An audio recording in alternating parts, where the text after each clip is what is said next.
का हो मन रखनी भौजी, का हाल चल रहा है जरा में? अरे का कहिए देवर जी, गर्मी में तो ठीक ना रहे, लेकिन ठंडी में तो जानते बनी रहुआ। हाँ तो खूब घी पिया तारू ना भैया के कोरा में कम्बल ओढ़ के। अरे तो का करी, जारा के दिन बा। हाँ तो चापल धर के तोहरे मुराज बा। बड़ी भागे आइल बाजारा के दिन, आ चालू होइल भवाला मशीन। अरे बड़ी भागे आइल बाजारा के दिन, चालू होइल भवाला मशीन। सापू के जड़ से लपटल रहे।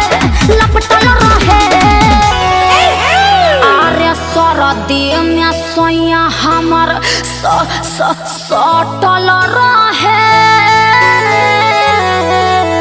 सरदी में सोया सटल रहे। आ गर्मी में भर दिन हटल रहे।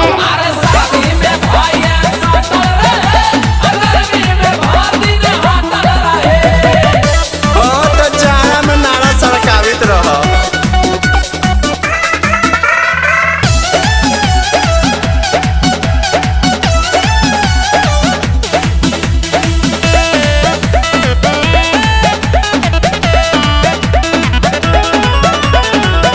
अब ते ही ठंडा घर में फुआरा बिछावेला।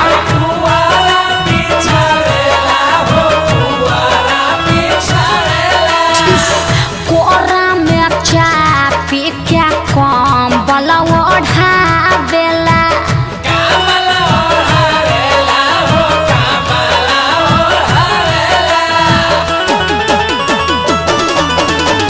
अब ते ही ठंडा घर में पुआरा बिछावेला।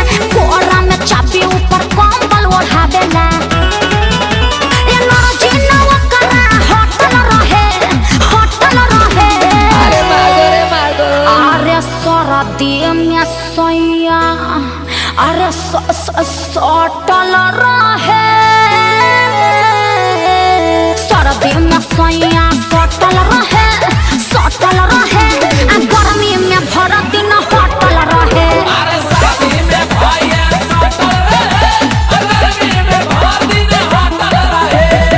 अरे भौजी हमरो जाड़ा में पारा चढ़त बा। और कहाँ जाई रे?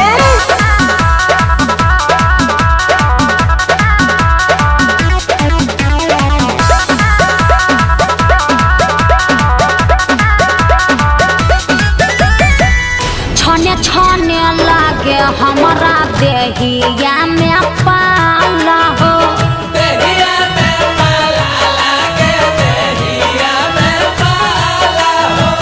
गोड़वा में गोड़ जबयर जुन हमारा छुआला हो।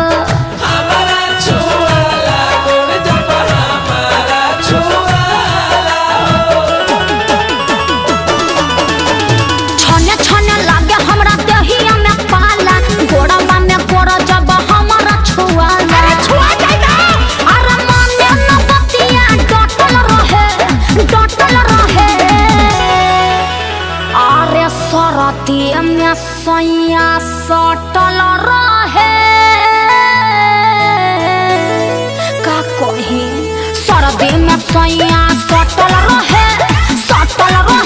आ गर्मी में भर दिन हटल रहे।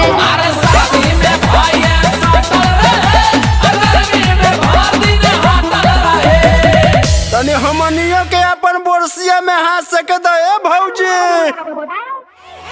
अरे सरदी में सोया हमर सटल रहे।